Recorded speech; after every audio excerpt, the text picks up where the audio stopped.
Est-ce que tu as l'impression que tes besoins seront jamais comblés? Si oui, peut-être que tu présentes certains éléments du schéma qu'on appelle carence affective. Donc, ce schéma-là comprend, disons, 3 catégories. Donc, premièrement, le manque, d'affection. Deuxièmement, le manque d'empathie et finalement, le manque de protection. Donc, le manque d'affection, c'est quoi? C'est le fait d'avoir eu, disons, une carence sur le plan de l'attention, de l'affection, de la chaleur reçue des autres. Le manque d'empathie, ça fait référence au manque, disons, de compréhension. Le manque d'écoute de la part des autres, une absence de partage sur le plan des émotions.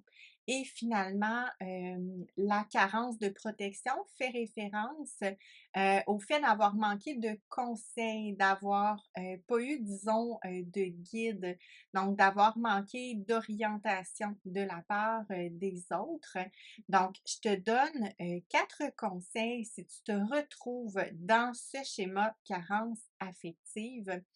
Premièrement, super important de choisir des partenaires qui, vont être présents pour toi. Donc, ils vont te manifester de l'attention, qui vont te manifester de l'amour, de l'affection, qui vont, être en mesure de te soutenir quand tu en as besoin, qui vont pouvoir te fournir des conseils, te protéger. Versus, deuxième conseil, prends conscience des pièges, disons, à éviter dans les relations.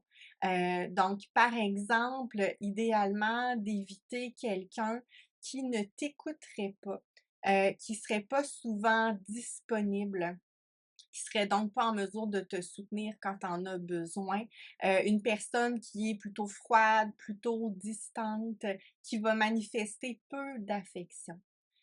Mon troisième conseil, c'est le fait, d'être vraiment dans la bienveillance envers toi-même, étant donné, les manques, qui ont été présents dans ton enfance ou encore dans ton adolescence. Donc, fais preuve de bienveillance envers toi-même.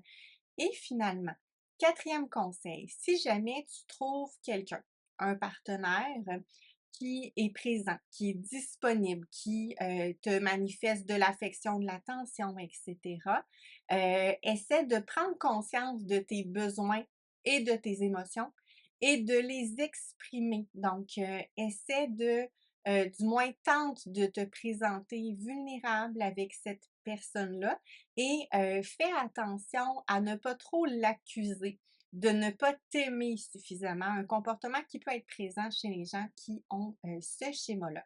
Donc, si cette vidéo t'est utile, tu peux mettre un petit pouce en l'air, enregistre pour plus tard et merci de partager à toutes les personnes que ça pourrait aider. Donc, à bientôt pour une prochaine vidéo. Bye bye!